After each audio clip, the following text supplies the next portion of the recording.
सूत्र भी कहते हैं, वो यही होता है। हाँ जी, इसी का बिगड़ा हुआ नाम है शूस्तर जी। सूत्र को ही ना पूरे को याद कर लेते हैं वो लोग। हाँ, बहुत जो पुरानी लेडीज होती है उनको सारा ओरल याद होता है पूरा, भले ही अर्थ पता नहीं हो लेकिन पढ़ते पढ़ते याद हो जाता है। हम्म।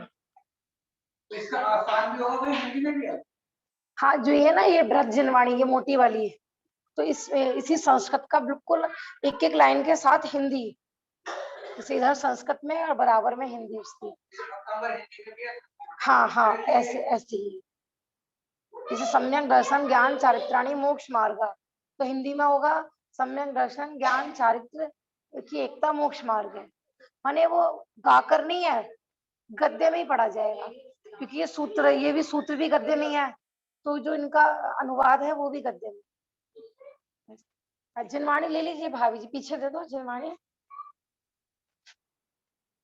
खिटकी नहीं है पीछे, पेज नंबर 13 पर आ गए थे ना। अभी हमारा मंगलाचरण ही पर ही चल रही है चर्चा।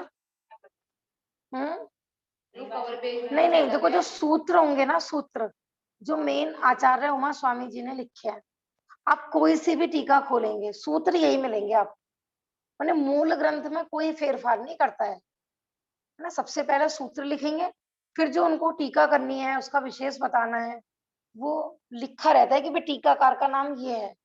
मूल सूत्रों में कोई मिलावट नहीं है किसी भी ग्रंथ में, ठीक है ना, वो मूल जैसे आचार्य ने लिखे थे वैसे ही लिखे हुए हैं। लेकिन ये होता है ना कि मूल को अपन समझ नहीं पाते, जो हमने बताया था ना कि जो सूत्रात्मक भाषा होती है वो रहस्यमयी होती है। एक सूत्र माने वो एक, जैसा अपन बोलते हैं ना एक सेंटेंस, तो वो एक सेंटेंस नहीं है, उसे एक एक अक्षर में कितना मोटे मोटे ग्रंथ बन चुके हैं, माने वो अपने में गागर में सागर समेटे हुए हैं। एक एक पद में बहुत माल होता है उसमें, तो अपन एकदम सीधी भाषा नहीं समझ पाते, तो फिर टीकाकारों से समझते हैं। 11 नंबर पेज, हाँ 13 नंबर पेज पे हमारा चल रहा था, क्या क्या विषय आया था कल हमारा, मंगलाचरण की महानता बताई जा रही थी।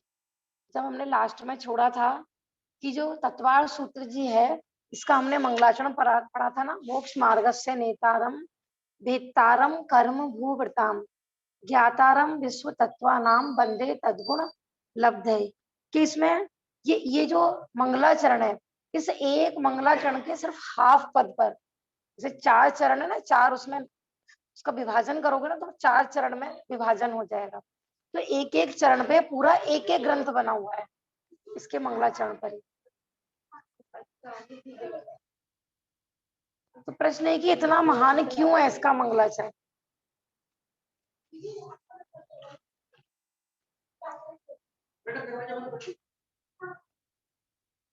जैसे हमने बताया था, नमोकार मंत्र महान इसलिए है कि उसमें किसी से कोई रिक्वेस्ट नहीं की गई है ना, उसमें कुछ मांगा नहीं गया है। वैसे देखो 12 पेज पे सबसे नीचे का पैराग्राफ में कल आया था कि उसमें भगवान को कर्ता धर्ता बताकर उनसे भोगों की भीख नहीं मांगी गई है। दूसरा, इसमें गुणों को नमस्कार किया गया है, किसी व्यक्ति को नमस्कार नहीं किया गया है ना। फिर लास्ट में हमने छोड़ा था कि एकमात्र वीतरागी सर्वज्ञ परमात्मा ही इष्ट देव है। ये हमको पता होना चाहिए कि हमारे, हम जो दुखी हैं, माने हमें जो अनादि काल के जो जन्म मरण के कषायों के रोग हैं, तो वो कौन से डॉक्टर ठीक करेंगे। एकमात्र वीतरागी अरिहंत देवी ऐसे हैं कि जो हमारे लिए इष्ट है।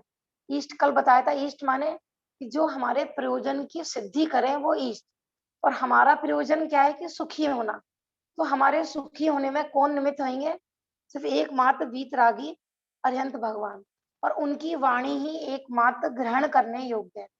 कि उनकी वाणी कैसी होती है, जब भी होती है हमारे हित में ही होती है।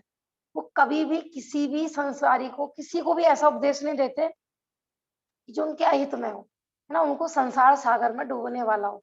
वीत रागियों को छोड़कर बाकी अन्य किसी भी रागी देवी देवताओं की वाणी आप देख कि वो संसार में डूबने वाली है, कहीं भी देख लो आप, माने सब संसार का मार्ग ही बताने वाले। अब आगे का पैराग्राफ अपन देखते हैं। फिर ये भी पैराग्राफ हो गया था कि जो ये वीतरागी अरिहंत भगवान है, कि किसके आश्रय से अरिहंत बने, इन्होंने कौन से परमात्मा की पूजन करी कि ये अरिहंत बन गए। तो लास्ट पैराग्राफ में हमने ये पढ़ा था कि एकमात्र त्रिकाली ध्रुव निज भगवान आत्मा को ही जानने योग्य है। माने वो भी भगवान अपने आत्मा को जानने से हुए हैं, और हम भी भगवान कब बनेंगे, अपने आत्मा को जानने से। तो फिर भगवान की क्या जरूरत है पूजा करने की, पाठ करने की, ये नहीं, क्योंकि भगवान ही तो हमें बताएंगे। देखो जब कोई हमें, जब भी हम कुछ भी चीज बनना चाहते हैं ना लौकिक में, तो पहले ये देखते हैं कि इस मार्ग पर कौन कौन चल चुके हैं। जैसे किसी को क्रिकेटर बनना है, किसी को हीरो बनना है, तो कुछ तो हमारे सामने आदर्श होते हैं, जब तो अपन बनते हैं। तो ऐसे ही अरिहंत भगवान ने हमें करके दिखाया है। मैंने कोई सोचे कि मोक्ष मार्ग तो कल्पना होगी, ऐसे भी क्या पॉसिबल है कि किसी के सब दुखों का नाश हो जाए, इन्होंने हमें करके दिखाया है। ये हमारे लिए उदाहरण रूप में प्रस्तुत है ना। मैंने अपन सुखी होने के लिए गए, ये डाउट हो सकता था पता नहीं सुखी होंगे कि नहीं होंगे, तो भगवान कह रहे हैं कि हम खड़े हैं ना मोक्ष मार्ग के नेता, देखो हम दिख रहे हैं ना साक्षात, हम भी आपके जैसे संसारी थे, हम भी आपकी तरह सुखी थे, तो उन्होंने करके दिखाया है। लेकिन वो भी यही कह रहे हैं कि तू मैंने भगवान बनने की लायक तेरे में स्वयं में ही है ना। जैसे वो बार बार आ रहा था ना आठ वाली कक्षा में, कि चौथे काल में बहुत लोग कहते हैं नहीं तो पंचम काल है, यहाँ पर अभी अरिहंत नहीं है ना साक्षात, ऐसे गुरु भी नहीं है। पहले तो भगवान की वाणी सुनी, गुरु की वाणी सुनी और सम्यक दर्शन हो गया, तो अपन चौथे काल जब आएगा ना तब सुखी होने का मार्ग देखेंगे। तो वो उसमें आया कि क्या चौथे काल में आत्मा को वो हाथ पे रख के दिखाते हैं क्या, या सम्यक दर्शन को आपको गिफ्ट में देते हैं, वहां पर भी वो सिर्फ बताते ही हैं ना, यहाँ पर भी ये बता ही रहे हैं। हमने बताया था समव शरण में साक्षात अरिहंत और मंदिर में विराजमान अरिहंत प्रतिमा में कोई डिफरेंस नहीं होता है, उनकी भी प्रतिमावत दशा ही होती है।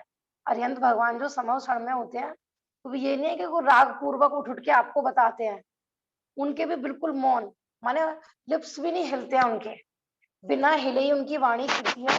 और उसमें जो चीज चाची, जो मंदिर में प्रतिमा होती है वो तो बिल्कुल शांत रूप प्रतिमा होती है, और जो समक्षरण में होती है उनकी तो आंखें वगैरह वाणी तो खिलती है। तो मैं बता रही हूँ ना, देखो वहां वाणी तो खिलती है ना, तपस्या का कहना वहां तो वाणी खिलती है, प्रतिमा जी में से सब वाणी कहाँ खिलती है, तो ये रही ना वाणी, हम वो बताना चाह रहे हैं, यही वाणी खिलती है ना। जैसे अपन अब पढ़ रहे हैं, ठीक है ना, भगवान की वाणी पढ़ रहे हैं, तो समव शरण में भी तो ऐसे ही बताया जाता है।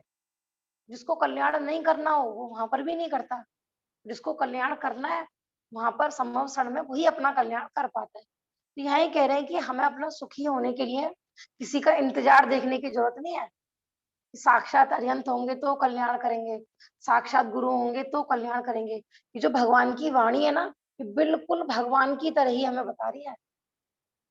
भगवान का ही तो, भगवान की बात वो भगवान ना। मंदिर में जैसे अरिहंत प्रतिमा है तो हम कहते हैं उसमें देव भी हैं, गुरु भी हैं और शास्त्र भी हैं।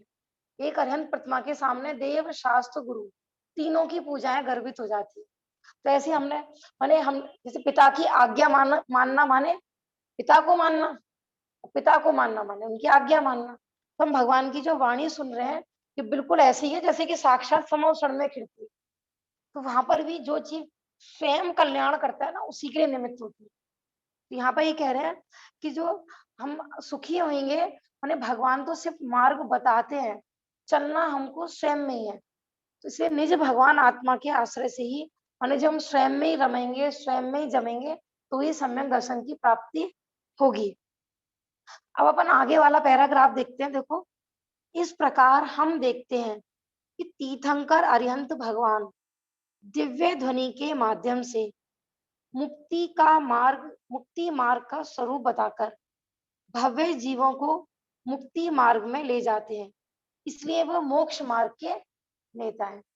ये बता रहे हैं कि समय क्षण में जो साक्षात अरिहंत होते हैं तो वो स्वरूप ही तो बताते हैं। अब देखो कहते हैं ले जाते हैं, तो ले जाते का मतलब ऐसा नहीं है कि वो हाथ पकड़ पकड़ के ले जाते हैं। वो किस किस का हाथ पकड़ेंगे, समाव क्षण में असंख्यात जीव होते हैं, अब भगवान के हाथ तो दो ही होते हैं, किस किस को पकड़ के लेके जाएंगे। ले जाने का मतलब बस यही है कि वो मार्ग बताते हैं और भव्य जीव उनके बताए हुए मार्ग पर चलते हैं, इसलिए वो मोक्ष मार्ग के नेता कहते। जैसे नेता होते हैं ना, तो हमने बताया था ना, पब्लिक को सिर्फ उकसाते हैं अपनी बातों से, अपने उपदेश से, लेकिन चलती तो पब्लिक स्वयं है ना। अपन कहीं कि नहीं, ये नेता लोग भड़काते हैं, तो भड़काने में तो पब्लिक ही आती है ना, तो गलती किसकी इसमें? तो सामने वाला तो सिर्फ उपदेश देता है, और उसमें चलना नहीं चलना वो हमारे ऊपर डिपेंड है। चार घातिया कर्म के उदय से होने वाले मोह राग द्वेष आदि 18 दोषों से रहित होने से कर्म रूपी पर्वतों के भेदक पूर्ण वीतरागी है। कैसे अरिहंत भगवान की, जिन्होंने चार घाती कर्मों का नाश कर दिया है। घाती कर्म माने कि जो आत्मा के स्वभाव का घात करने में निमित्त हो, ज्ञानावर्णी, दर्शनावर्णी, मोहिनीय और अंतराय। और कैसे अरिहंत भगवान के 18 दोषों से रहित। 18 दोष कौन कौन से आते हैं संसारी जीवों में? भूख लगना, प्यास लगना, जन्म मरण का रोग, बुढ़ापा, पसीना आना, थकना, खेद होना, राग द्वेष होना, ये सब संसारियों में ये जो जो चीजें पाई जाती है ना, भगवान में वो चीजें नहीं होती है। भगवान अनंत बल के धनी होते हैं, भगवान को कभी कोई थकान नहीं होती है। देखो ये तो तत्व केवल ज्ञान हो गया है। हाँ जी, तत्व सूत्र में सूत्र भी तो है, क्षुत पिपासा शीतोष्ण दंश मशंग नागिन्या रति स्त्री चर्या निजदा सही क्रोजे, सूत्र भी तो आगे है। आगे आएगा शायद 9वें 10वें अध्याय में आएगा, हाँ हाँ लास्ट में आएगा। मैं तो ये बता हाँ। रही थी कि जो रोग माने सामान्य जीवों में हो और वही भगवान में हो, तो भगवान की क्या दिव्यता। जैसे जो तत्वार सा टीका है ना, उसमें शुरू में हमने तत्वार, इसमें रतन कर्ण सावकाचार्य जी में भी पढ़ा था, श्वेतांबर मत समीक्षा। तो ऐसे तत्वार सार में भी शुरू में लिखा हुआ है श्वेतांबर मत के बारे में। उसमें ऐसा आ रहा था कि जिस भद्रभाव स्वामी जी के समय में, कहानी तो सबने सुनी हुई है ना, कि जब अकाल पड़ा था उस समय उन्हें जैन धर्म के 2 डिवाइडेशन हुए थे, दिगंबर और श्वेतांबर। तो श्वेतांबर धर्म जब चला था तो काफी टाइम तक उनका कोई ग्रंथ तो था नहीं, कि मूल में तो दिगंबर ग्रंथ ही होते थे, तो वो चलता रहा। फिर काफी वर्षों बाद वहां पर एक देवर्षि नाम के साधु हुए, तो उन्होंने सोचा, उनको यद्यपि पता था कि हमारा संघ माने ये जो जैन धर्म से जो डिवाइडेशन हुआ है इसमें शिथिलाचार ज्यादा है ना, मूल दिगंबर आमना में शिथिलाचार नहीं है, लेकिन उनको हैबिट हो गई थी। पर जिसको आराम की हैबिट पड़ जाती है ना, वो व्यक्ति जरा सा भी फिर परिश्रम नहीं कर पाता है। तो उनको लगा कि अब ये जो जैसे दिगंबर मुनिराज जब भी उनको मिलते थे उनकी गलतियां बताते थे, ये तो जैन धर्म में ऐसा स्वरूप नहीं है। तो उनको लगा कुछ ऐसा जुगाड़ किया जाए ताकि ये जो श्वेतांबर मत जो अलग हुआ है, माने इसका भी कुछ प्रमाण लगे, लोगों को कुछ प्रूफ मिले। तो उन्होंने फिर 84 सूत्र बनाए। हाँ, इनको वो कहते हैं ना कि गौतम गढ़धर ने महावीर भगवान से प्रश्न पूछे। मोस्टली जो श्वेतांबर मत में जो ग्रंथ है ना, वो इसी तरह से बनाए हुए हैं। गौतम गढ़धर ने कहा, हे महावीर, इस तरह से है ना। तो ऐसे 84 ग्रंथ बनाए। अब उसमें उन्होंने जितना भी जो भी जैसे परिग्रह है, परिग्रह में मुक्ति मानना, स्त्री मुक्ति मानना, तो उन्होंने कुतर्कों से उसको सिद्ध किया। लेकिन कुतर्क ज्यादा दिन नहीं चलते हैं, जब भी दिगंबर लोगों से उनका वाद विवाद होता वो हार जाते। तो फिर उन्होंने और उसको प्रमाण, उसमें प्रमाण के विषय, न्याय के विषय, क्योंकि आज श्वेतांबर समाज में भी बहुत बड़ा साहित्य है, बहुत सारा। तो मैं तो सिर्फ दोष का ऊपर बता रही थी। उसमें ऐसा आता है कि एक बार संभव शरण में उनके यहाँ कोई गुरु आए, तो जब भगवान की वाणी खिरी है तो वो कुछ नाराज हो गए थे, माने महावीर भगवान से उनका वाद विवाद हुआ था। तो वो वाद विवाद में हार गए, शायद उनका नाम था गोशाली, हार गए। तो गुस्से में उन्होंने भगवान महावीर के ऊपर तेजोलेशा छोड़ी। तेजोलेशा छोड़ने से क्या हुआ कि भगवान महावीर को पेचिस का रोग हो गया, लूज मोशन हो गए उनको। फिर महावीर भगवान तो केवल ज्ञानी थे, तो उनको केवल ज्ञान में आया कि अमुक राजा की रानी है, उसने ना अपने, उनके यहाँ कोई पालतू जानवर होगा, कि अपने जानवर के लिए अभी अभी ताजा ताजा कबूतर और केकड़े का मांस बनाया है, तुम वो मेरे लिए लेके आओ, उससे मेरा रोग ठीक हो जाएगा। इस तरीके से उसमें कहानियां हैं। देखो मैं अपनी तरफ से नहीं बता रही हूँ, आप स्वयं यहाँ पे भी रखा होगा ना तत्वार सार, उसमें मैं सिर्फ इतना सा बताना चाहती हूँ कि 18 दोष रहित, मानो भूख लगना, प्यास लगना, आहार लेना, वो भी अभक्ष्य भोजन आदि ग्रहण करना। तो जब एक कॉमन, माने जिसको हम अधार्मिक व्यक्ति बोलते हैं, वो सब ये सब करता है और भगवान भी वही सब करने लगे, तो फिर भगवान में और कॉमन मनुष्य में क्या अंतर रहेगा। तो अपने को विचार करना चाहिए कि भगवान कैसे होते हैं, माने 18 दोषों से रहित होते हैं। केवल ज्ञान के धारक होने से अपने आत्मा के साथ साथ द्रव्य गुण पर्याय सहित लोक के समस्त पदार्थों को हाथ पे रखे हुए आंवले के समान जानने के कारण सर्वज्ञ है। माने उनको जो 3 लोक 3 काल के सब द्रव्य दिखाई देते हैं ना, अब ऐसा नहीं है कि उनको कोई माने दूर की वस्तु तो धुंधली धुंधली दिखती होगी, जैसे अपन यहाँ बैठे हुए हैं तो जितनी दूर वस्तु चली जाती है हमको कम दिखती है, और जो हमारे पास होती है वो हमको स्पष्ट दिखती है। लेकिन केवल ज्ञान में ऐसा नहीं है, तीनों लोक, और चाहे वो सिद्ध शिला का अंत हो या नीचे नरक का अंत हो, बिल्कुल हाथ पे रखे आंवले की भांति। जैसे अपन एल्बम देखते हैं ना, तो अपन अपने बचपन का फोटो देखें एक वर्तमान का, तो दोनों फोटो एक साथ देख लेते हैं कि नहीं, बचपन का भी और वर्तमान का भी। चाहे बचपन हमारा 20 साल पहले का हो, 25 का हो, 30 का हो, बिल्कुल भगवान को चाहे भूतकाल हो, चाहे वर्तमान हो, चाहे भविष्य हो, बिल्कुल स्पष्ट दिखाई देता है हाथ पे रखे आंवले की भांति। उनकी वाणी पूर्वा पर विरोध से रहित पूर्णतः सत्य होती है। कि भगवान की वाणी की खासियत बता रहे हैं। मैंने पूर्वा पर विरोध क्या बताया था कि अनंत काल पहले किसी तीर्थंकर ने कोई बात कही, उनके अनंत काल बाद कोई तीर्थंकर बात कहे, तो दोनों की मिलान सेम होगा।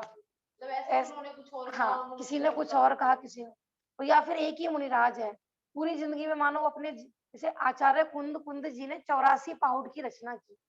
अब ऐसा नहीं है कोई कहे कि समय सार में तो उन्होंने कुछ लिखा, मूलाचार में उन्होंने कुछ लिखा, समय सार में लिखा है तो सब शरीर की क्रिया है, शरीर की क्रिया में धर्म नहीं है। और मूलाचार में क्या लिखा, शरीर की क्रिया में धर्म है, 28 मूल गुण का पालन करो।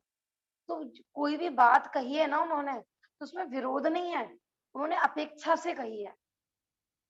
समझ में आता है ना, इसको कहते हैं पूर्वापर विरोध रहित पूर्णतः सत्य, है ना। माने अन्य मतों का जो खंडन होता है वो इसी तर्क से होता है कि कभी आप कुछ कहते हो, कभी आप कुछ कहते हो। हम एग्जाम्पल दे रहे थे ना, कभी तो कहते हैं कि पुत्र के बिना गति नहीं है, और कभी कहते हैं कि ब्रह्मचारी सबसे श्रेष्ठ है, कभी कहते हैं हिंसा करना पाप है, और कभी कहते हैं कि देव के निमित्त बलि दें तो वो धर्म है। ये अपने को मोक्ष मार्ग प्रकाशक में आया है, 9वें अधिकार में। अच्छा, हाँ हाँ, क्योंकि वहां पे मोक्ष मार्ग 9वें अधिकार में सम्यक दर्शन अधिकार प्रारंभ हुआ है ना। हाँ, उसमें आया कि पुत्र के बिना वो मोक्ष नहीं है, और कहीं कहते हैं कि इसके बिना ये नहीं है, उसमें है ये एग्जाम्पल। हाँ, सही बात है। असत्य या तो अज्ञान से बोला जाता है, फिर राग देश से। यहाँ पर ये कह रहे हैं कि झूठ 2 कारणों से बोला जाता है, या तो उस व्यक्ति को कम ज्ञान हो, या फिर उसको कोई कषाय हो, इसलिए तो झूठ बोलते हैं ना। हम आपसे पूछे कुछ सच्चे, आपसे कुछ प्रश्न पूछे, इसके बारे में बताओ, तो यदि आपको पता नहीं है और मान कषाय है, यदि देखो प्रश्न पूछा और मैं उत्तर नहीं दे पाई तो मेरी बेइज्जती हो जाएगी, तो आप क्या करोगे, है ना, कुछ भी उत्तर देने की कोशिश करोगे, फिर उसको प्रूफ करने की नहीं नहीं हमने तो ऐसे पढ़ा था, हमने तो ऐसे सुना था, या तो अज्ञान के कारण और या फिर कषाय में। 2 कारणों से झूठ बोला जाता है। तो भगवान को ना तो अज्ञान है और ना कषाय है, तो वो झूठ क्यों बोलेंगे। ताकि जैसे बोलते हैं ये तो चलो सत्य सत्य है और झूठ झूठ है, ऐसा भी बोला जाता है कि अगर किसी झूठ से किसी का भला हो रहा है तो वो तो बेटा हो चुकी है बात, वो तो हम कितनी बार आपको बता चुके हैं, तो वो आप दोबारा रिपीट कर रहे हो, कई बार आ चुका है कि ऐसा झूठ, माने ऐसा सत्य भी झूठ के खाते में आता है कि जिससे किसी की जान जाती हो, कहीं कलह होता हो, कहीं झगड़ा होता हो। जैसे देखो, तपस्या ने मुझे आपके बारे में कुछ बताया, सृष्टि तो ऐसी है, सृष्टि तो बहुत बेकार है, मैंने आपकी कुछ बुराई की है। आपने मेरे को देख लिया था इनसे बातें करते हुए, आप मेरे से पूछो तपस्या क्या कह रही थी, तो मुझे क्या करना चाहिए उस समय, क्योंकि मैंने नियम लिया है कि मैं झूठ नहीं बोलूंगी। बताओ क्या करना चाहिए मुझे, जो जो तपस्या ने बताया था ना वो बता देना चाहिए, फिर क्या होएगा, झगड़ा होगा ना। तो ऐसा सत्य है कि जिससे झगड़ा होता हो, कलह होती हो, किसी की हिंसा होती हो, तो वो भी झूठ के खाते हैं।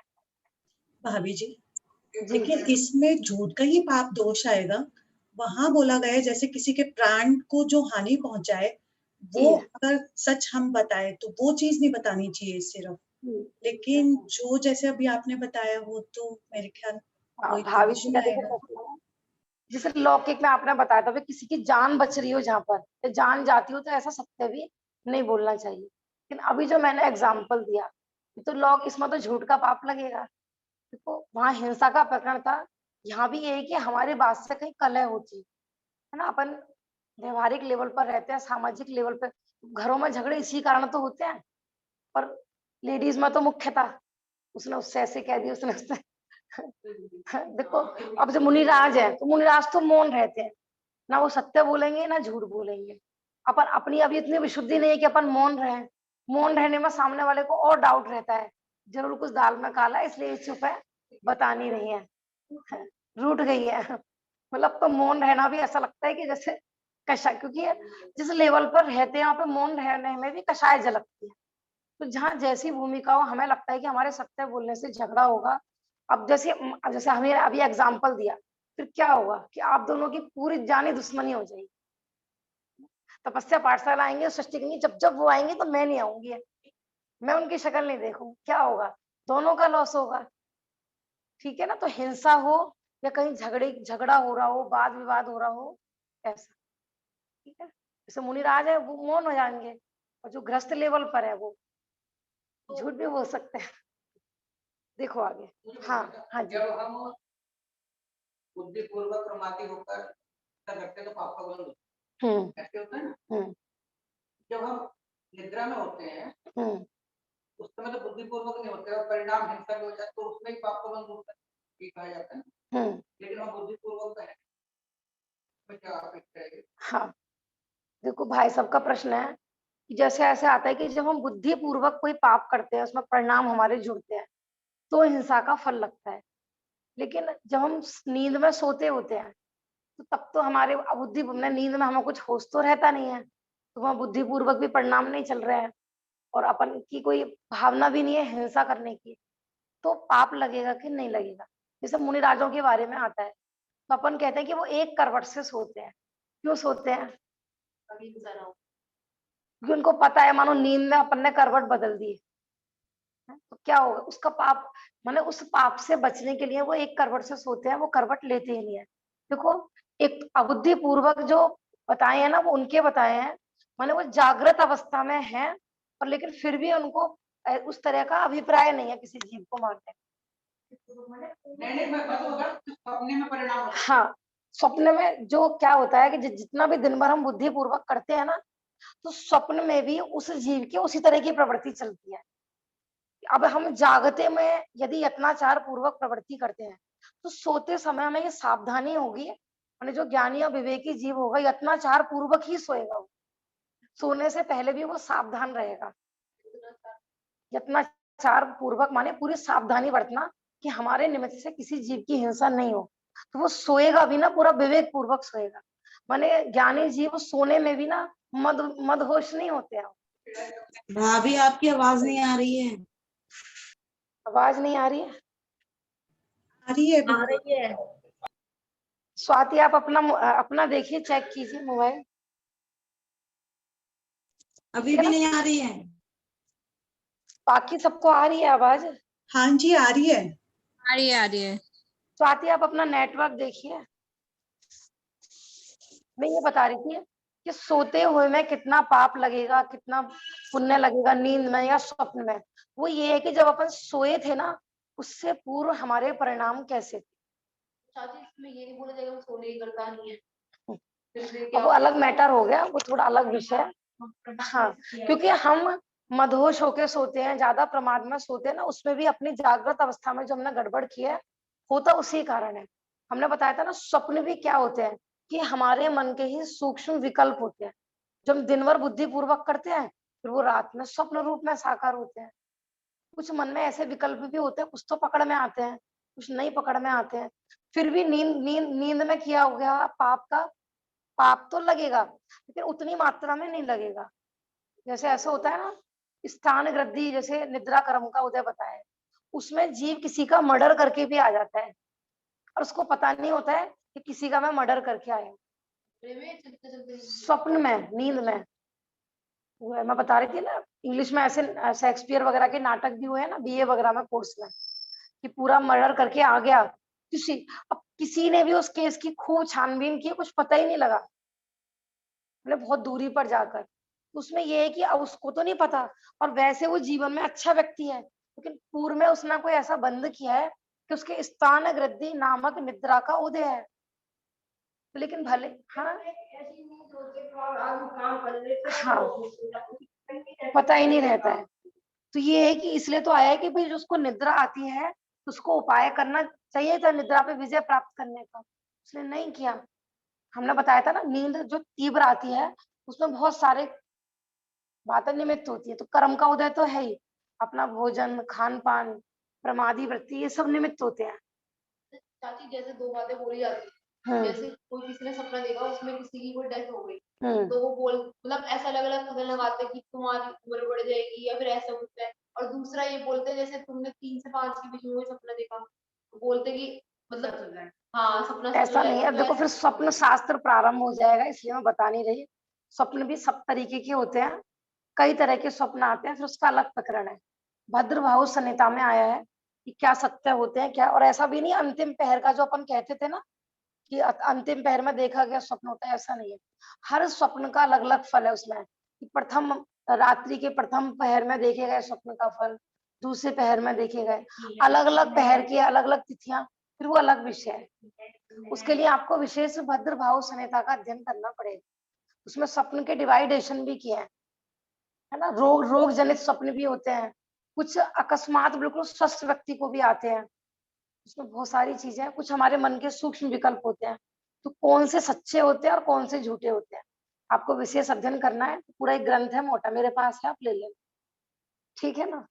लेकिन उस चक्कर में पढ़ोगे ना तो आपका दिमाग ही घूमेगा, क्योंकि उसमें एक एक चीज है। भाई बादल देख लिया, इसका ये फल होगा, फिर कौन से पहर में देखा, कौन सी तिथि में देखा, फिर उसमें हाँ मैं एक चीज बता रही हूँ, फिर उसमें ये भी होता है कि पहले पहर में देखा तो 2 महीने में रिजल्ट आएगा, दूसरे पहर में देखा तो 3 महीने में रिजल्ट आएगा, ऐसे ऐसे है उसमें। और अंतिम पहर में देखा है तो 9 महीने में रिजल्ट आएगा। तीर्थंकर की माता देखती है ना,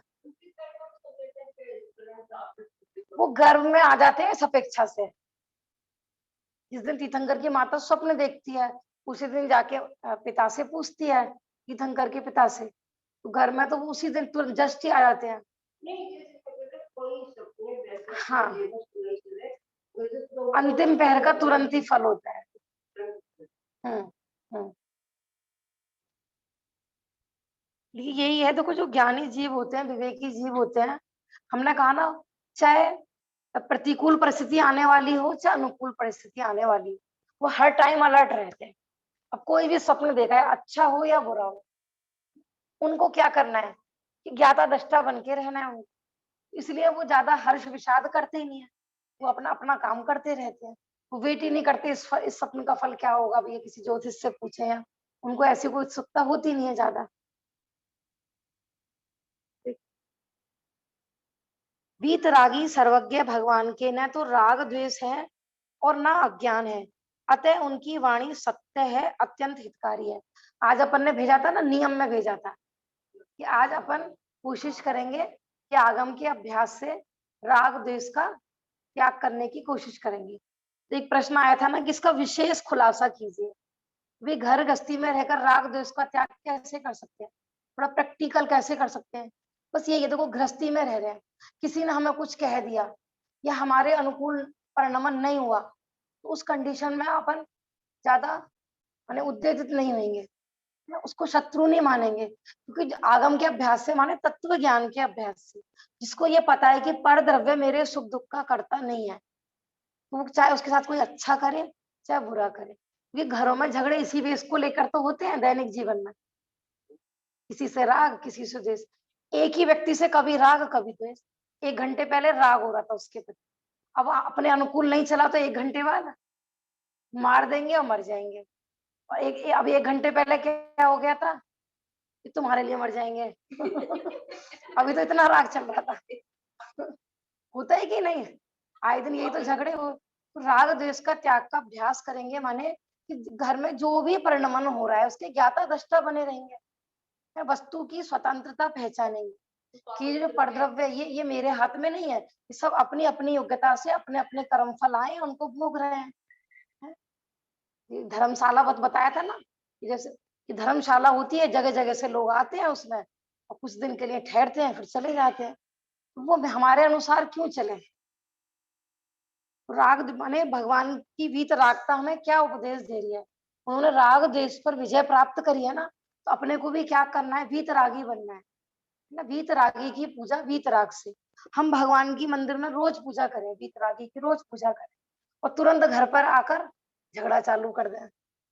कितना वीतरागी को पूज के आए अपन, है ना। तो प्रैक्टिकल आप अपने जीवन में स्वयं विचारना है, क्योंकि बहुत लोग कह रहे होंगे ग्रुप पे क्या नियम चालू कर दिया, रात्रि भोजन त्याग करो, जमीकन त्याग करो, ऐसा नियम भेजना चाहिए था।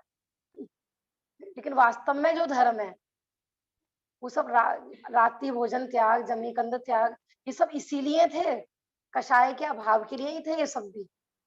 और कषाय के अभाव हुआ नहीं तो फिर क्या फायदा हुआ? तो आप जितना सोच सकते हैं ना इसके बारे में घर में, उतना प्रैक्टिकल कर सकते हैं। जिन जिन लोगों ने भी फॉलो किया, आज कोशिश की, वो उनकी सबकी बहुत बहुत अनुमोदना। नहीं किया है? और जैसे बच्चे हैं तो कि मम्मी पापा कुछ भी कहेंगे किसी भी बात पर, हम गुस्सा नहीं करेंगे मम्मी पापा पे। किसी भी रूप में कर सकते हो आप। हाँ, इसलिए तो हमने लिखा था ना नियम माने अभ्यास। अभ्यास इसीलिए लिखा था कि जिस भूमिका में है तो वहां पर राग देश होना स्वाभाविक है, क्योंकि राग देश नहीं होंगे तो फिर तो गृहस्थी में वीतरागी हो जाएंगे। मतलब अभ्यास करते करते नियम टूट जाए तो दोष लगे। अभ्यास यही था ना कि आप जिनवाणी पढ़ रहे हो ना, तो किसी समय कोई भी घटना घट रही है हमारे साथ तो तुरंत जिनवाणी की बात याद करो। हमें गुस्सा आ रहा है, क्यों आ रहा है, समय चिंतन करो। जब ज्ञानियों के साथ ऐसी कंडीशन हुई तो उन्होंने कितने राग द्वेष करे और इन राग द्वेष का फल क्या होगा? इसी वो चल रहा है ना, तत्व देखो तत्व विचार की महिमा। यही है कि अपन जो यहाँ पढ़ रहे हैं ना, इसका परीक्षा घर पर ही करनी है। हमने बताया था ना, घर गृहस्थी ये सब परीक्षा हॉल है आपके। यहाँ पढ़ के जाते हो, तैयारी करके जाते हो, परीक्षा वहां पर होती है। और घर वाले उसमें सब परीक्षा लेते हैं और हम परीक्षा में फेल हो जाते हैं। फिर वो कहते हैं क्या पढ़ के आए थे आप स्वाध्याय में? मंदिर में क्या करने गए थे आप? 4 घंटे पूजा करने गए थे। परीक्षा हॉल वाला बोला ना, मतलब ठीक है ना। तो कोई भी, अब देखो क्या होता है कि नियम संक्षिप्त में लिखा जाता है, अब उसकी डिटेल पूरा तो आपको स्वयं देखना है कि उसके क्या क्या हो सकता है, आपको स्वयं विचारना है। जो व्यक्ति उनके बताए हुए मुक्ति मार्ग पर चलता है ना, भगवान ना स्वयं राग करते हैं ना द्वेष करते हैं, ना उनको अज्ञान है, इसलिए उनकी वाणी सत्य है और हितकारी है। जो व्यक्ति उनके बताए हुए मुक्ति मार्ग पर चलता है वह भी वीतरागी और सर्वज्ञ हो जाता है। हमारे भगवान ऐसे नहीं है कि खुद तो दूसरे मार्ग पर चले हो और हम कोई मेरे जैसा ना बन जाए, लोगों को दूसरा मार्ग बता देते हो। जगत में क्या है कि खुद तो बन गए भगवान और बाकी सबको चाहते कि भक्त बने रहे। कोई भी मेरे जैसा भगवान नहीं बनता है। वीतरागी भगवान ऐसे नहीं है, माने वो अपनी पूरी प्रॉपर्टी हमको दिखा, हमारे मतलब सबको अपनी अपनी प्रॉपर्टी का भान करा रहे हैं। वो जो उनके बताए मार्ग पर चलता है वो भी उनके जैसा बन जाता है, अनंत सुख शांति को प्राप्त करता है। यही कारण है कि उनको हितोपदेशी कहा जाता है। अपन लोग हैं, मानो अपने घर में कोई सर्वेंट रखे तो हम क्या चाहते हैं? सर्वेंट हमारा पूरी जिंदगी हमारा नौकर ही बन के काम करे, भले हम उसको अपने उतरे कपड़े दे देंगे, अपनी झूठन दे देंगे, कुछ भी दे देंगे, हमारे जैसा ना बन जाए। और भगवान कैसे है हमारे? हम जैसे बने, सब जीव समान है, सब जीव सुखी हो। कभी ऐसी भावना नहीं रखो मैं बड़ा बनूं सब मेरे से छोटे बने। इस प्रकार अनेक, एक दिन अपना ये भी नियम भेजा था ना, हितो सबको हित का उपदेश देंगे। दूसरा इस तरह से भी मानो आपको लगे कि हमें क्या पता हित का उपदेश क्या है, अहित का उपदेश क्या है, तो कम से कम कोई जीव अच्छा कार्य कर रहा हो उसे रोकेंगे तो नहीं, इतना तो कर सकते हैं। बोला था जो कोई अच्छा कार्य करे उसकी अनुमोदना भी अनुमोदना करेंगे। हाँ, वो बड़ी बात मैंने कहा था भले कुछ करो या नहीं करो, माने हम जो फालतू के पाप करते रहते हैं ना, वो भी नहीं करेंगे तो बस समझ लो कि हो गया धर्म, बहुत सारे पापों से बच गए। इस प्रकार अनेक शास्त्रों के मूल आधार इस मंगलाचरण के छंद में वीतरागी, सर्वज्ञ, हितोपदेशी अरिहंत भगवान को उन जैसा बनने की भावना से नमस्कार किया गया है। और भी इसकी और भी डिटेल पता है, इसके एक एक अक्षर में 10-10 मतों का खंडन है। ये जो मोक्ष मार्गस्य नेतारम वेतारम कर्म भूभृताम, जब आप ये न्याय के ग्रंथ पढ़ेंगे ना, इस पे जो टीका है इसकी, सांख्य मत का निषेध, वैशेषिक मत का निषेध, बौद्ध मत का निषेध, माने एक एक लाइन। हाँ, न्याय के ग्रंथ बताए थे ना, इस मंगलाचरण से न्याय के ग्रंथ निकले हैं। न्याय के ग्रंथ माने माने स्वमत मंडन और परमत खंडन, उसमें ये विषय है ना, तो उसमें एक एक अक्षर माने स्वमत की स्थापना करता है, परमत की खंडन करता है। तो लगभग 8-10 पेज तो तत्वार सार में ही है इसी चीज के। वो मैं यहाँ पे इसलिए नहीं ले रही, बहुत लोग बेसिक भूमिका वाले जीव हैं, वो पूरा फिर थोड़ा हैवी पड़ेगा। क्यों? क्योंकि हमें परमत के बारे में भी पता होना चाहिए। सांख्यमती क्या मानता है, वैशेषिक क्या मानते हैं, बौद्ध मत वाले क्या मानते हैं, है ना, परम ब्रह्म वाले क्या मानते हैं, फिर वो जो मानते हैं उनकी बात का खंडन एक एक अक्षर। मोक्ष मार्गस्य नेतारम वेतारम कर्म भूभृताम ज्ञातारम विश्व तत्वानाम, सिर्फ ज्ञातारम से ही 3 मतों का खंडन, विश्व तत्वानाम से ही एक मत का खंडन। जिसे वो मानते हैं ना कि सब एक है, हम सब भगवान के ही अंग है, बताया था ना परम ब्रह्म। वो एक ऐसे मानते हैं कि तुम्हारी कल्पना आत्मा उधर भी कोई और हाँ। आत्मा कोई अब और जैसे है। उनको वीतरागी हो गए, तो ये लाइन ये बता रही है कि वो पहले कभी रागी थे, है ना। जैन धर्म कहता है ना कि भगवान जन्मते नहीं है, भगवान तो बनते हैं। और अन्य मतों में क्या होता है कि बने बनाए भगवान है सब पहले से। वैसे जैन धर्म भी कहता है हम बने बनाए भगवान है, लेकिन उनकी अपेक्षा अलग होती है।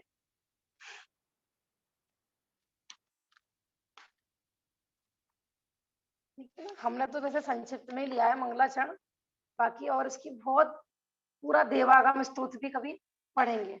अब पहला अध्याय अपन प्रारंभ कर रहे हैं आज 14 पेज पर। मंगलाचरण के उपरांत अब सर्वप्रथम मोक्ष मार्ग की चर्चा आरंभ करते हैं। मोक्ष मार्ग कहाँ से प्रारंभ होता है? सम्यक दर्शन से।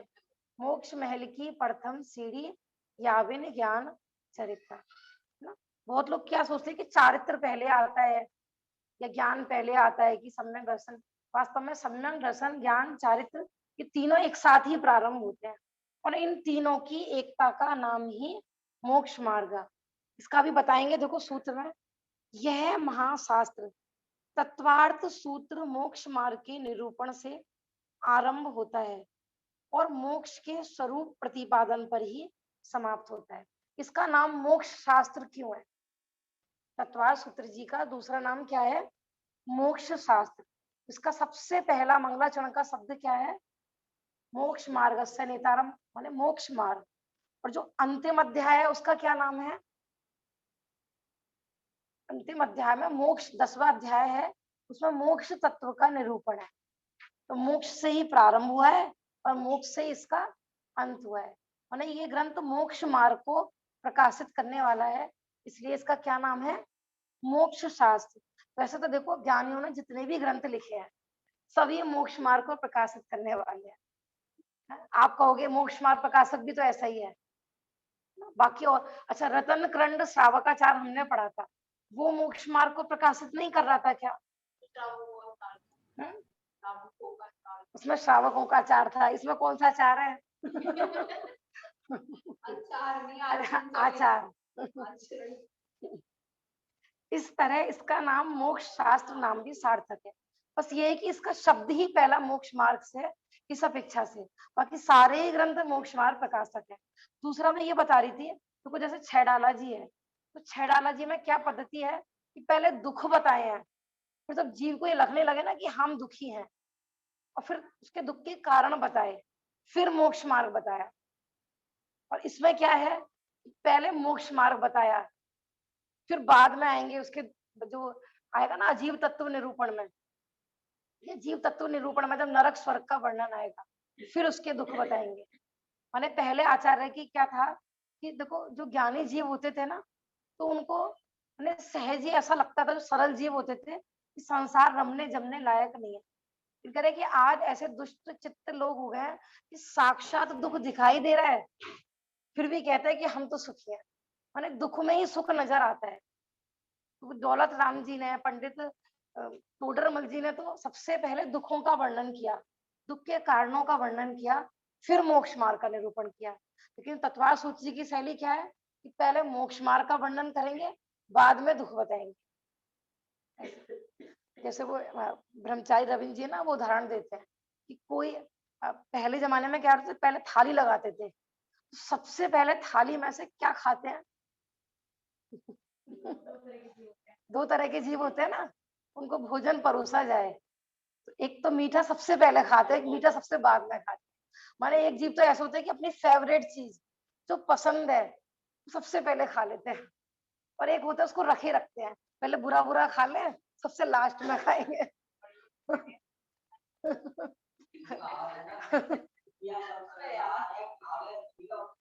हाँ।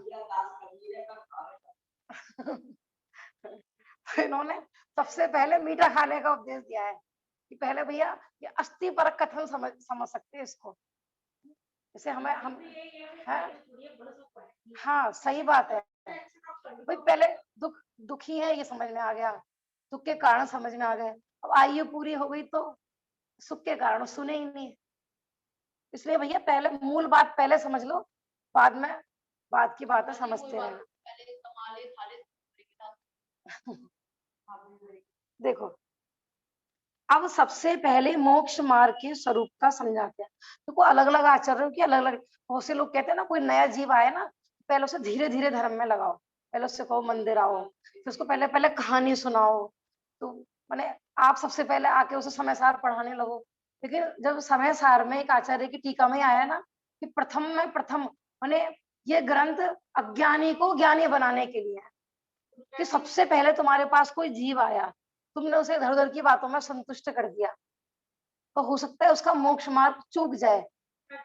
हाँ पुरुषार्थ माने प्रथम में प्रथम पूर्णता का ही उपदेश देना योग्य है, सही बात का पहले परोसो, उत्तम वस्तु सबसे पहले परोसो भोजन में।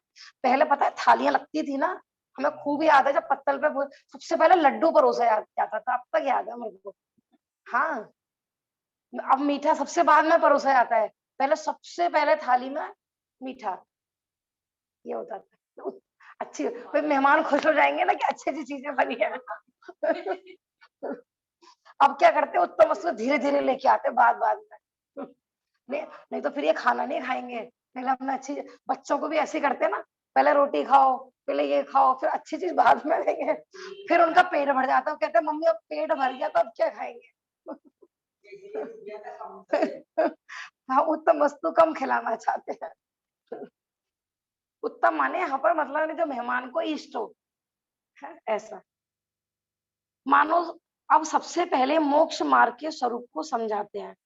मानो संसारिक दुखों से संतप्त कोई आसन्न भव्य जीव आचार्य उमा स्वामी से पूछ रहा हो कि हे प्रभु, इन दुखों से, राग द्वेष से, कर्मों से छूटने का उपाय क्या है, इनसे मुक्त होने का उपाय क्या है। हमने बताया था ना एक एक ग्रंथ एक एक भव्य जीव की शंका का समाधान करने के लिए लिखे गए हैं। तो इसमें तत्वार सूत्र में भी ऐसा निरूपण आता है कि एक भव्य जीव एक शिष्य इनके पास गया, माने माने जिसको दुख लगा हो संसार से, ऐसा नहीं मायाचारी करके है तो संसार में सुख। अभी कुछ दिन पहले ना एक जगह चर्चा चल रही थी कि किसी को अपनी लड़की को किसी संस्था में पढ़ाना है। पढ़ाना कैसे है कि वो अपने मॉडर्न वे में भी बनी रहे हैं, ठीक है, सोए भी घर में ही, भी धर्म क्यों पढ़ाना है, थोड़ा सा धर्म का ज्ञान भी हो जाए। एक म्यान में दो तलवार रखना चाहते हैं, माने लड़की ऐसी विरक्त भी ना हो जाए कि वो पूरी धर्म में जुड़ जाए, आलू वालू छोड़ दे, रात्रि भोजन छोड़ दे, वो सब तो चलता रहे और धर्म भी पढ़ाना है। बताओ अब प्रश्न ये है कि धर्म पढ़ाना क्यों है, क्या जरूरत है धर्म पढ़ाने की है? किस प्रयोजन से ये धर्म पढ़ रहे हो? ऐसा नहीं है। संसार से थकान लगी हो, कोई ऐसा भव्य जीव जिसे दुख लगा हो, राग द्वेष से परेशान हो, कर्मों से छूटने का उपाय चाहता हो, वो पूछता है कि हे प्रभु, सुखी होने का उपाय क्या है। ऐसे भव्य जीवों के लिए भगवान की वाणी फिरती है। अब ऐसा नहीं है, मन मन में तो ये है, सुख तो घर में ही है। जंगल में मुनिराज बेचारे कितने दुखी रहते हो, जिनको भोजन नहीं मिलता होगा वो कितने दुखी रहते हो। माने हम बिना भोग सामग्री की सुख की कल्पना भी नहीं करते, सुख तो यहाँ नजर आता है। और भगवान से झूठी मूठी के बोलते हैं कि भगवान हम दुखी हैं, भगवान हम दुखी हैं। दुखी कब होते हैं हम? विशुद्धि दुखी कब होते हैं? मम्मी पापा ने डांट दिया, अब लगेगा दुखी है। सास ने बहू को डांट लिया, अब संसार में दुख। बहू ने सास की सेवा नहीं करी तो नजर आता है संसार में दुख है। और वैसे जब सब कुछ हमारे अकॉर्डिंग चल रहा हो, सास खूब तारीफ कर रही हो, तब कैसा लगेगा? हाँ देखो, षष्ठी की बात, असली बात तो ये निकल के आई। षष्ठी कह रही है कि सबसे बड़ा दुख तो तब होता है कि जब सामने वाला सुखी हो। ये सुखी क्यों है? ईर्ष्या नाम का। अपने को विचार पहले तो अंदर से, जैसे मोक्षार्थ प्रकाशक में आया था ना कि श्रोता कौन, सच्चा श्रोता कौन। ना अंदर से प्रश्न उठे, मैं कौन हूँ, कहाँ से आया हूँ, कि जो मेरे कषाय के जो परिणाम चल रहे हैं इनका फल क्या होगा, ये मेरा चारित्र बन रहा है, ये कैसे बन रहा है। अंदर से ऐसा कुछ उठ ही नहीं रहा। क्यों? जैसे हमने फर्स्ट डे पूछा, आप पाठशाला क्यों आए हो? थोड़ी बहुत जानकारी के लिए, क्योंकि लोग पूछते हैं ना, बड़ा शेम महसूस होता है। वो तो जैनी है, ये भी नहीं पता नमोकार मंत्र का अर्थ क्या है, महावीर भगवान क्या है। थोड़ा सा पता कर ले, फिर हम मुंह तोड़ जवाब देंगे सबको। मैंने मान कषाय की पुष्टि के लिए धर्म पढ़ना है, ऐसा नहीं ना। दुख नजर आना चाहिए, सुखी हो, माने हम दुखी हैं, हमें दुख दूर करना है इस उद्देश्य से। और दूसरा, हम पहले से होशियार बन के जाएंगे। ऐसा भी होता है, जो पहले से होशियार बन के भगवान की वाणी सुनता है ना, उसको भी वाणी समझ में नहीं आती। कुछ लोग ऐसे भी होते हैं, वो डिबेट करने के पर्पज से या वक्ता की गलतियां निकालने के पर्पज से भी सुनते हैं। देखो यहाँ पर मैंने, यहाँ पर भव्य जीव जो शिष्य है, उसका ऐसा कोई उद्देश्य नहीं है। वो वास्तव में उसको दुख महसूस हुआ है संसार में, तो वो सुखी होने का उपाय पूछ रहे हैं। आचार्य देव क्या उत्तर देते हैं? सम्यक दर्शन ज्ञान चारित्राणी मोक्ष मार्ग। सम्यक दर्शन, सम्यक ज्ञान, सम्यक चारित्र, इन तीनों की एकता ही मोक्ष मार्ग है। ये सबसे अंतिम शब्द जो है मोक्ष मार्ग, ये मोक्ष मार्ग है, ये एक वचन है। अगर ये त्रिवचन होता तो ये होता कि तीन मोक्ष मार्ग होते हैं। यहाँ कह रहे हैं कि तीनों की एकता का नाम मोक्ष मार्ग है। अब ऐसे नहीं कोई तो खाली सम्यक दर्शन से मोक्ष जाएगा, कोई खाली सम्यक चारित्र से मोक्ष जाएगा, कोई खाली सम्यक ज्ञान, ऐसा नहीं। जहाँ तीनों की एकता रूप धर्म होगा वही मोक्ष मार्गी है। और ये मोक्ष मार्ग कौन से गुण स्थान से प्रारंभ होता है? दीक्षा लेने के बाद चौथे से। मैंने गृहस्थी भी मोक्ष मार्गी है। हमने बताया था ना, रतन कर्ण सावकाचार में एक श्लोक आया था ना कि गृहस्थ, सामायिक में स्थित गृहस्थ भी मोक्ष मार्गी है। और जंगल में बैठे कोई मुनि हो लेकिन मोह सहित हो तो वो भी संसार मार्गी है। गाथा है, श्लोक लिखा हुआ है उसमें। इसलिए मैंने गृहस्थी में भी मोक्ष मार्ग का आरंभ हो सकता है। अपितु तीनों मिलकर अभेद रूप एक मोक्ष मार्ग है, यह बताने के लिए उक्त सूत्र के मोक्ष मार्ग इस पद में एक वचन का प्रयोग किया गया है। कि बहुवचन होता तो मोक्ष मार्गाणी, और ऐसा बहुवचन शब्द होना चाहिए था। इससे पता चल रहा है कि तीनों एक ही है। लेकिन कहीं कहीं ना चित्र बनाने के लिए ऐसा दिखा देते हैं कि एक रास्ता सम्यक दर्शन का, एक रास्ता सम्यक ज्ञान का, एक सम्यक चारित्र का। लेकिन वो आपने देखा होगा तीनों जाकर आगे एक ही हो रहे हैं। फिर मोक्ष मार्ग एक ही, हाँ युगपथ। युगपथ जैसे हमने कहा कि दिया पहले जलता है फिर प्रकाश होता है, या प्रकाश होता है फिर दिया जलता है? जो जैसे दिया जला त्यों प्रकाश हुआ, जैसे दिया बुझा अंधेरा हुआ। युगपथ का मतलब भाभी जी? हाँ, युगपथ माने साथ साथ। अच्छा, हाँ, जैसे हमने बताया था ना, अंधेरा गया प्रकाश हुआ, प्रकाश हुआ अंधेरा गया, एक साथ एक समय में होने वाली घटना है ये। हम ये नहीं कह सकते कि पहले अंधेरा गया और फिर प्रकाश को आने में कोई टाइम लगता है। हाँ, 2-4 लोग प्रकाश को ला रहे हैं, ऐसा नहीं है। युगपद होत हो प्रकाश दीपक ते हुई। छडाला जी में है ना, चौथी ढाल, उसमें प्रश्न भी पूछा गया है कि सम्यक, उसमें बहुत सारे लॉजिक से सिद्ध किया है कि सम्यक दर्शन कारण है, कि सम्यक ज्ञान कार्य है। तो थोड़ा विषय कठिन हो जाएगा। कारण कार्य समझते हो कि नहीं? जैसे कोई भी काम हुआ तो हम कहते हैं इसका कारण क्या है।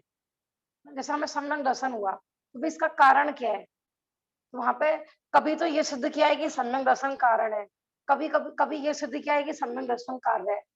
अब जैसे देखो हम स्वाध्याय कर रहे हैं तो ज्ञान हमें है कि नहीं, ठीक है ना। अब इसी ज्ञान से भेद विज्ञान करेंगे, तत्व विज्ञान करेंगे, धीरे धीरे तत्व चिंतन करेंगे तो क्या हो जाएगा, सम्यक दर्शन हो जाएगा। तो जब सम्यक दर्शन होगा तो यही वाला ज्ञान हमारा क्या कहलाने लगेगा, सम्यक ज्ञान। फिर हम कहेंगे ज्ञान था तो पहले ना, इसलिए कहीं कहीं कह देते हैं कि ज्ञान कारण है और सम्यक दर्शन कार्य है। लेकिन जो वो ज्ञान है वो सम्यक ज्ञान कब कहलाया, सम्यक दर्शन होने के बाद। तो हम कहते हैं सम्यक दर्शन कारण है और सम्यक ज्ञान कार्य है। ऐसा देखो इसका एग्जाम्पल आता है कि पिता पहले के पुत्र पहले, पिता पहले थे धरती पर के पुत्र पहले थे, बताओ। युगपत हुए दोनों। युगपत हुए, भाभी जी का उत्तर सबसे बढ़िया। लेकिन अब कोई के पिताजी तो पहले थे ना, पिताजी तो को 25-30 साल पहले जन्म हो गया था पिताजी का। लेकिन पिता की सत्ता पहले थी, पिता वो तो लड़के थे पहले तो, ये किसी के पति थे। पिता नाम कब होते हैं, देखो किसी के संतान नहीं हो तो वो पिता बनता है क्या, नहीं, पुरुष है वो पति भी है। पुत्र पिता कब कहलाता है, जब पुत्र हुआ। अब कोई पूछे भी पिता पहले था कि पुत्र। अब इसमें अपेक्षा है ना, देखो हाँ, दोनों थे।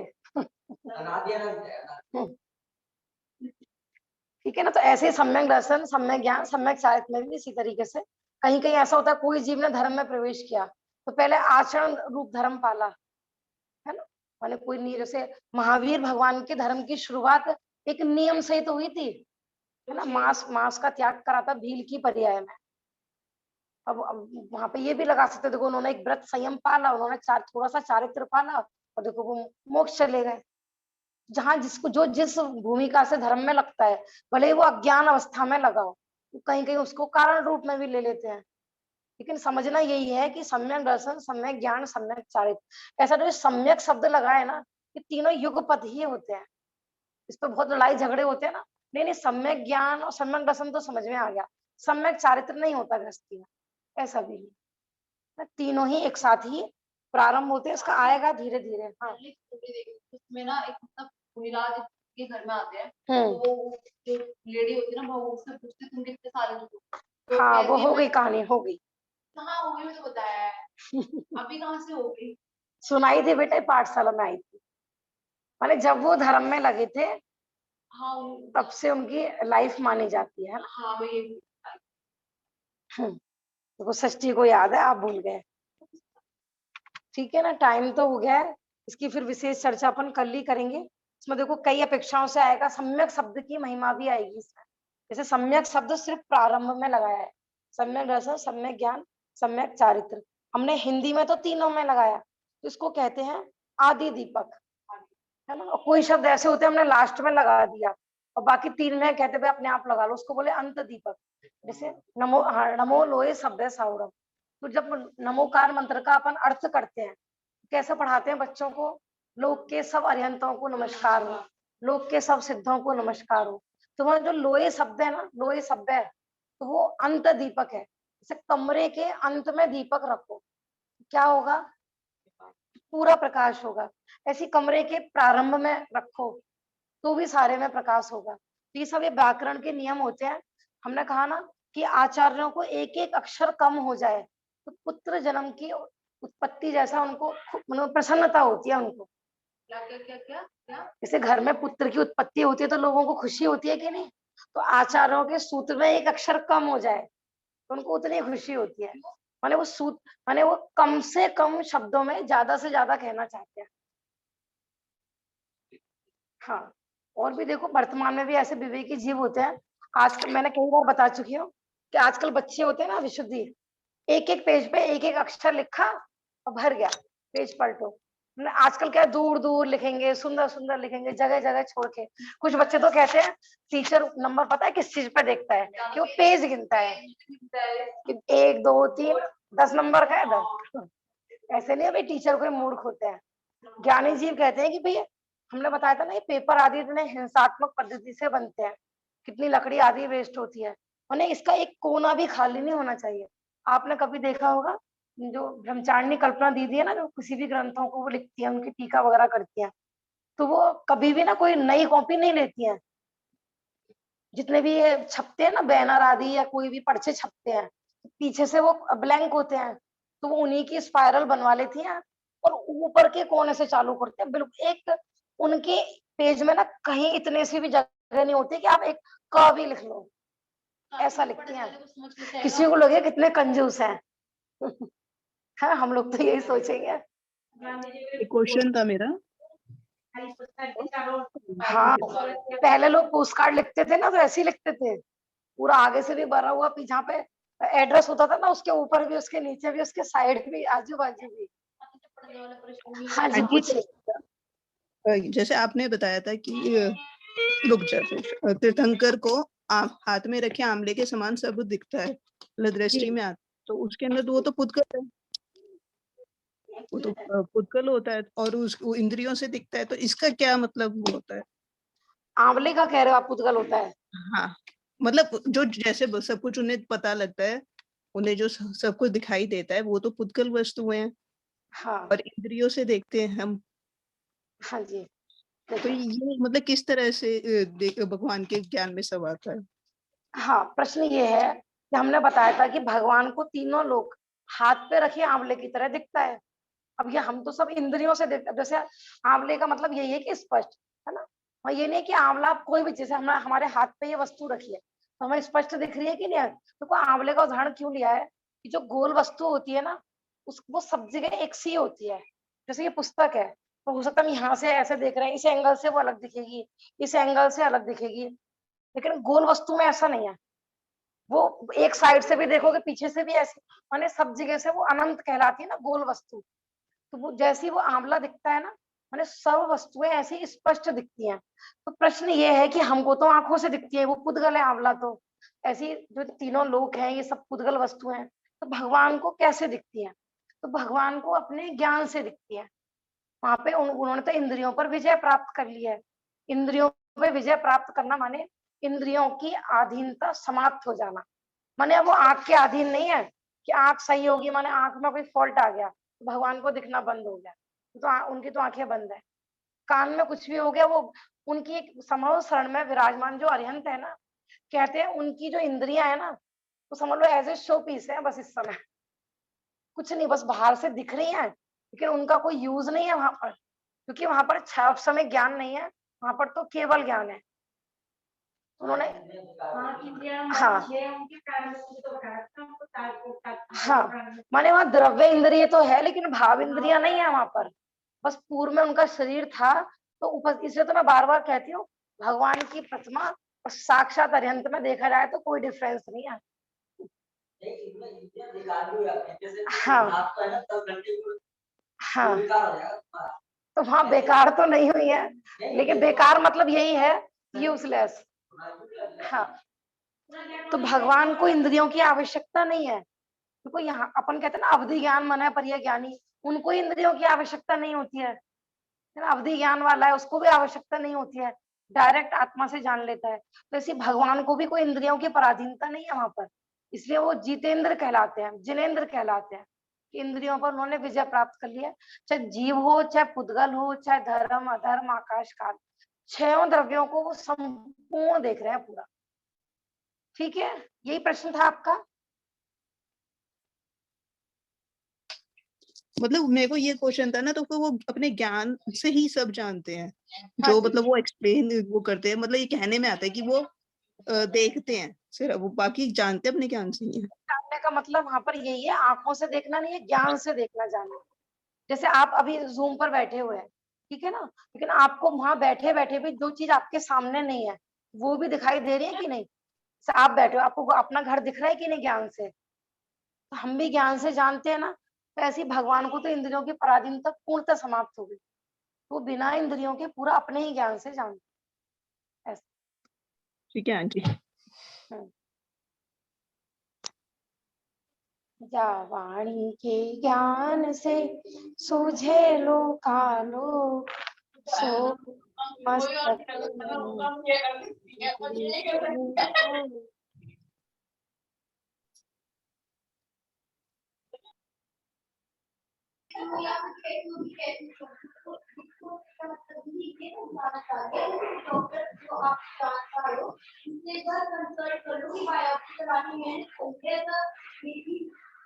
वो मैं समझ गई, मुझे क्या समझा रही है तू?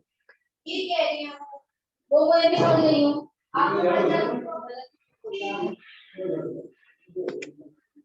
चाची, हाँ बेटा बोलो। चाची मेरे को एक चीज पूछनी है। हाँ पूछ सकता।